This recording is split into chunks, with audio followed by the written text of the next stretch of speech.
Normally, I would spend so much time being like, let's do this in a year. I need to plan this, this, this, and this. Yep. Whereas I've just gone to Nick, I'm doing this in 2 weeks. That's perfect. And That's so good. whatever happens is going to happen, kind of thing. I think you have to Just see do how that it sometimes. goes. Otherwise, you know, people talk about doing things all the time and then they never do. So 100%. you just have to bite the bullet sometimes. So today is our first episode about women in the arts and women being creative. And I have the fabulous Arianne James with me, So author extraordinaire. So tell us just a little bit about you as a writer, what you've got coming up, and how you began the writing journey. Sure. Oh, it's just so lovely to be your first guest on this amazing podcast. Such an honour. So my journey, goodness. I suppose I've always loved reading. I should probably start there. It's really all I've ever wanted to do. As soon as I could learn to read, that's what I did. But it wasn't probably until I was about 15 that I thought, actually, maybe I could write as well. And I started to get more interested in that. So when we had to write, stories at school, I always really enjoyed that. And then I had a really encouraging English teacher in high school who read my stories and thought, actually, no, you should really be pursuing this. Yeah. And I feel like a lot of writers have stories like that. They have a teacher who believed in them, who kind of made them feel like they could. So I applied. There's this fantastic writers' residency in the Blue Mountains in New South Wales called Varuna. Amazing. Yeah. Yes. Yeah. So I Incredible. found out about that through this English teacher, and she was like, you should apply. Wow. It doesn't matter that you're only 18, like they'll So just you do did it. you go when you were 18? Yeah. It was phenomenal. I had the best time, and the other writers there were way more. Like, I hadn't published anything. I was a complete nobody, but they never made me feel that way. Yeah, that's really important. Yeah, they just totally lifted me up, and I'm still in touch with a lot of them today. And I went back a couple of times, and it was actually at Varuna that I started working on this novel that is now coming out. So, over 10 years ago. Really? Yeah. So that is super interesting to me, because I feel like I've been working on a novel at the moment that has taken about the same amount of time. And I had a lunch with an amazing author whose book is this, actually, right here. We Were Not Men, Campbell Mattinson, and he took 10 years to write that as well. Yep. So it's super interesting where a story finds us, but then it takes its own time to get into the world. Yeah. That's what I always think. Let it take its time, and it will come out when it's meant to. Yeah, it's so important, I think. Yeah, particularly for a first novel as well, when you don't really know what you're doing, and it just needs that time. And it's fascinating, what the story looks like at the beginning of the process 100%. versus 10 years down the track. Yes. And so you now have this novel coming out. Yes. You're about to be a published author. Yes. That is so exciting. It's really surreal to say, it's been a dream for forever, really. But actually, we were talking the other day, weren't we? When you first start out, you don't have any expectation about being published. It's always something that's kind of nice, would be lovely. But I certainly didn't think that it would ever happen for me. Yeah. So the story, when I started writing this book, I didn't have any pressure on myself. There were no expectations. I was writing it purely for the joy of it. Yeah. And so I'm in an interesting place right now, writing my second book. And I, really hope that the publisher picks it up as well, and they're expecting me to give them this, this book. So there's a lot more pressure now than there ever was with the first one. So it's an awkward balancing act, and I wish I could go back. It's really interesting, because I feel like as a writer, the pressure, and I don't know if this is just me specifically or you can relate to this, but the pressure is what gets in the way so much. Totally. And it's interesting when you're working on your first novel and you're not published yet, it's that I want to do this to get published, and that's what's so important to me. But then when you are published, it's a different kind of pressure of, now there's an expectation of who I am in the world. Yes. And my voice as a writer, and how do I live up to that? Exactly. And that puts a whole nother source of pressure on the art. Yeah. And something we were both talking about the other night really was how to create art without putting these human production constraints on it. Yes. It's something that I'm constantly struggling with. Yeah. And I think trying to go back to how you felt creating as a child. Oh my gosh. Yeah. Yes, absolutely. I'm running these creative writing sessions for kids at the moment. So lovely. But just to see the unbridled creativity. Yeah. And just how they can, I'll give them, I don't know, a prompt or a word, and how they just tap into it straight away. Yeah. And there's not that fear yet. Yes. And it makes you think, when does that expectation happen? when does that come into it? Do you remember a specific moment that started, I don't know, stunting your art or blocking it at all? I wish I did. I don't. It was probably around 14-ish, like the teenage years, but I don't know. I don't remember a specific experience that really made me suddenly become aware of self-conscious in a way, but it would be helpful if I could pinpoint it. Yeah, where it happens. Yeah. I was thinking about this in, obviously I've been an actor, writer, producer across a lot of different fields, and I grew up performing in the industry when I was really young. Yeah. And I remember a director telling me when I was really young, if you speak up, it can tarnish your career. Or if you set creative boundaries or use your voice, then you'll be difficult to work with. Yeah. So that straight away signified to me, if I speak my truth or if I use my voice as an artist, I'm not safe. Wow. And that is what I didn't realize was such a triggering point for, in my whole career, not necessarily being able to share everything I want, or having these blocks that come up all the time. Yeah. So it's really, and I don't know if you feel like this way as a woman, but I think a lot of the time in the creative industry, there's this mentality of, well, you should feel just lucky to have a seat at the table. Yeah. I've definitely felt that. Yeah, and you're in a room full of men, and it's like, well, if you speak about your opinion or if you set your boundaries, then you are difficult to work with. Yeah. And you should just feel lucky to be here. Yeah.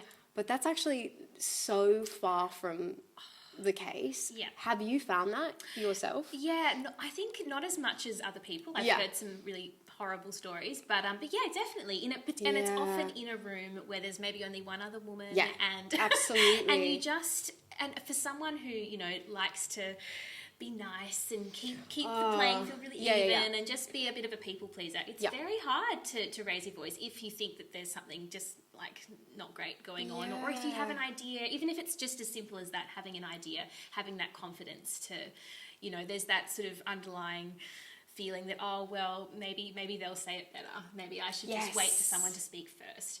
Yeah, which is a really interesting mentality when you are a writer and your voice is your job. Yeah, exactly. So being able to speak your truth and speak your voice is our work. Yeah.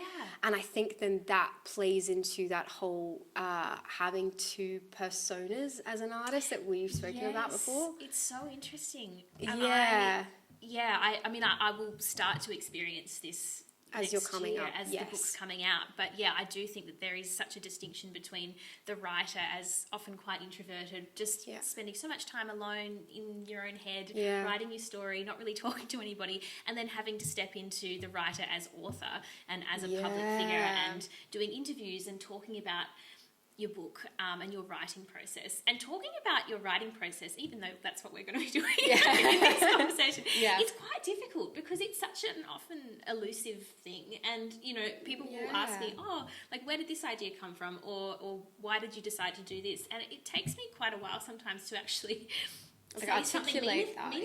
Articulate it. Yeah, it's quite a... mysterious. Sometimes I don't know. I'm just like, I don't know. It just came to me. And I think it's so hard because a lot of other jobs you can measure by productivity or by how many hours you put in. Yeah. But with writing, sometimes 1,000 words will come to you in a moment. Yeah. And other days you're sitting at the desk for 8 hours and nothing will come to you. Yeah. It's so frustrating. And finding... I think friends of writers and partners of writers have to be so understanding of the time that it takes to create, and knowing that sometimes, your friend or your partner will have a day where they don't produce anything, and so there's and that's just part of it, and you can't say to them, oh, well, maybe you shouldn't be doing this writing thing if you haven't written a word all day. The like daydreaming, thinking time and the slowing down. Essential. So essential. Did you grow up with a lot of writers in your life? Not writers specifically, but I do come from quite a creative family. So my father is a cellist. He plays... This is so beautiful. Yeah, he plays in the TSO, and so had a lot of access to beautiful music playing all the time, and my brother and I would wake up to him practicing in the morning, and so I think that probably helped fuel my creative juices. But my mum always loved to read, and so books were a huge part of growing up. And she always read to us, and we had access to many different kinds of books. books. But actually, I did find out recently that my great-grandmother always wanted to be an author and couldn't. Really? Yes, just, given the time and being a mother and all of that, all of those constraints. So I love, sometimes I sit down and write in honour of her, knowing that she wanted to but never could. I think it's so beautiful. And so we both went to the Chateau. Yes.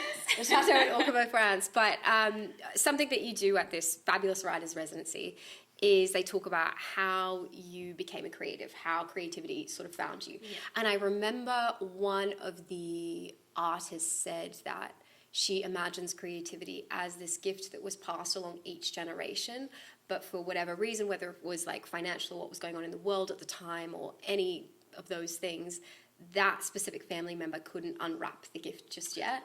But wow. they held it and it was a part of them. Yeah. And then that gift has now been passed on to her. And she's in an amazing position in art and in the world where she can now unwrap that. Oh, what a beautiful way of describing it. I love that. Right. And I feel that way. I come from really a creative family that on the outside is not creative at all. Interesting. Yeah. Like my parents are definitely not in the arts. Yeah. But I do feel like storytelling is in my bloodline and has been passed down. So there is almost that we hold stories within us. Yes. I know people say that generational trauma is quite a thing, and I think they're finding studies now in our DNA of passing on, emotional experiences and memories and all sorts of things like that. So the stories we tell, I do have no doubt that they were woven from multiple generations, and it's beautiful that we are the people that can bring that to fruition. Oh, absolutely. Yeah, it's such a gift, really. It is. Yeah, the fact that we're free to do to that. do it. Yes. Yeah. So speaking of the Chateau, how was your experience there? What was it like for you as a writer in France? Oh, it was so magical. Thinking back on it, it almost doesn't seem real. I so get you. It just felt like I had completely stepped out of reality the moment I got off that little bus, and it was so hard to leave because I knew that leaving, I love my life and I love my current reality, but I just knew that it was an unrepeatable experience, and the people that I was lucky enough to share it with were just all so beautiful and so generous with their time, and it was fantastic. I mean, I think it was quite rare actually, and I think you had the same experience that we were some of the only writers, and so sharing the space with other artists. So there was photographers and painters and poets, which are obviously writers, but not no one was writing novels when I was there, and so I found it really inspiring though to collaborate sometimes with a photographer or a painter. 100%. And it was amazing. I think that you can learn so much from other artists' mediums. Yeah. Oh, like massively. And the wonderful thing about the Chateau was everyone had an open studio. Yes, that was amazing. You could walk into someone's. You're thinking about the actual open studios. Yes, I was. But yes, literally the studio was open so you could walk in. So open studios was this thing towards the end of the process where the artists would share the work that they'd done, and we were discussing that as writers you panic and go, I've actually done nothing and I have nothing to share. It's very stressful, but I guess that kind of ties into the process as a writer and always feeling like you haven't done anything. Yeah. Right? And then you surprise yourself reading back over your work and going, actually, that's quite exceptional. How would you describe your process? Well, that's such a hard question and so personal. I think my process is quite messy. Like same. Don't worry. For novel writing, I'm the sort of person who has to word vomit and just I write quite quickly in the early draft stages, get it all out, and then I spend a lot of time painstakingly editing and cutting a lot of it. And kind of my second novel is a dual timeline, and each timeline is very different. And initially I was trying to do them both at once, which I've now stopped doing because it was just completely I've come onto insane. this exact problem. Yeah, and the research process as part of that too, because I tend to write historical fiction. Yes. So wading through all that and kind of trying to figure out a process of organising what you find so that you can find it easily when you need it, and it's And crazy. how do you find breaking up the research, the editing, and the actual writing? That's such a good question. I suppose they're all equally important in the process, but for me, like the writing, particularly the first draft writing, is the most fun, of course. I find it the most brutal experience of my life. I mean, it can. Oh, it totally can be. Yeah. Yeah. I think for me, if I know what I want to write, if I have a scene in mind and I know where I'm going, then it's fun and then it's easy. But if I'm sort of stuck in the messy middle and I'm not sure what's going to happen, then I procrastinate and I'm just like, it's like pulling teeth. How do you find your way out of the mess? When you're in that moment, and we've both spoken about this as writers, where you get stuck on a scene and you find yourself just rewriting and rewriting. Yeah. And I imagine back in the day when they had typewriters and they weren't using, you know, something so mechanical where we can self-correct at every moment, it does stunt our progress in a way. Yeah, that's such a good point. I think when I'm really struggling, I love walking, and I feel like just particularly in living in Tasmania, there's nature everywhere. So I love going up the mountain, spending a couple of hours just completely not thinking about it, but also, you know, the subconscious will do its thing. And I am a big fan of just trusting that process. Yeah. So I'll go for a walk, get away from it for a while, or having a conversation with a friend who is also a creative and a writer. Important. It's fantastic. Sometimes just talking about the problem that you're having and articulating it will kind of, I don't know, magically kind of, you'll get an idea for how to fix it, or they will suggest something that resonates, and I find that really helpful too. How do you find collaborating as a writer? I think, especially as a novelist, it is such a private craft. So private. But is collaboration important to you? Do you find it scary, or do you find it helps the process? Well, I actually haven't done a lot of collaborating. Like with writing, not a lot at all. At the Chateau was kind of like a once-off. Like amazing. It had never happened. So and I did a lot of it with some photographers who were there. So they kind of had some story ideas that they wanted to bring to life, and there were all these costumes at the Chateau. So we kind of dressed up and did visual storytelling that way. Yeah. But I would love to do more, like what Heather Rose does with Danielle Wood in her children's series.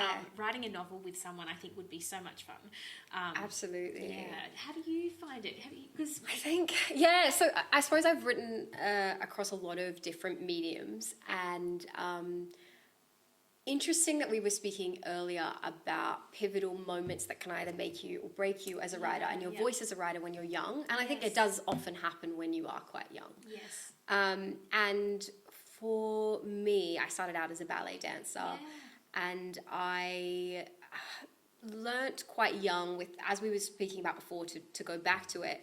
I felt quite unsafe in expressing my voice and my truth. And as I got older, I found that even harder in the writing and in the work, because it is such vulnerable work. Yeah. And collaborating, if it's not with the right person, that is not going to make the work like a negative or toxic space, because writing is hard. We have to be so kind and gentle on ourselves. So I think I was getting into situations where it was really high pressure and negative, and then it made me terrified to write, to be honest with you. It was so scary. And only in the last maybe 5 years discovering that my voice has weight and power, and that's beautiful. And that's not something to be afraid of. No. So collaborating is definitely a bit tricky. It was a really healing process. I just worked on a film writing with my partner Nick, and he's known me since we were 18. So to know that someone loves you unconditionally and really knows you as an artist, it's very supportive. But I remember in our first production meeting, I'd flown home from London to Australia, and he was like, "You have to show me something." And I'm like, giving him every excuse under the sun. I'm like, I'm not ready yet. You don't know my process. Everything's a mess. He's like, "That's okay, but you have to show me something." And I did, and he really liked it. And from there, we could grow. But it's definitely something, as women, that is really hard to be vulnerable in that sense with your art, with someone. I was working with an amazing director of photography on a film recently that I'm director and writer. And she created this beautiful exercise where she said, "Can you break the script down, each scene, as a word or a feeling or a sentence?" I'm obviously very literary, as you are. But the great thing about being the writer and director is you were in that world. Yep. So you do have the visuals to assist with that as well. And I really wanted to do this with her, but a month went by and our next meeting was coming up, and I was like, why am I struggling to do this work? Yeah. I had such a block around it, such a fear around it. And then it was the night before and I wrote down and did it all. And I realized my block was, but why would she want to hear my voice? Yeah. Why would she want to hear those deeper thoughts and Yep. feelings? Yep. And it was just that mentality coming back of women's voices are powerful and they are valid, and it is safe to say what you need to. Absolutely. And she's amazing. We have a great relationship, and I Yeah. expressed that to her, and she was like, I want to hear everything you have to say. Yeah. And then we spent 2 hours breaking down 3 scenes and that's talking so about lovely. sounds and feelings and thoughts Yeah. and textures and memories. So Yeah. it's just learning to trust your gut, Yeah. and that's so important. when you are safe, be so brave in your vulnerability. Yeah. Like, the world needs our voices. Yes, and everyone's voice is unique, and I love worth that. hearing. Yeah, Yeah. and it's really easy to get caught up in that. Oh, it's all been said before. It's all been done before. What do I have to Yes. contribute? But no one has your unique perspective on the world, and no one will come to the project with your thoughts.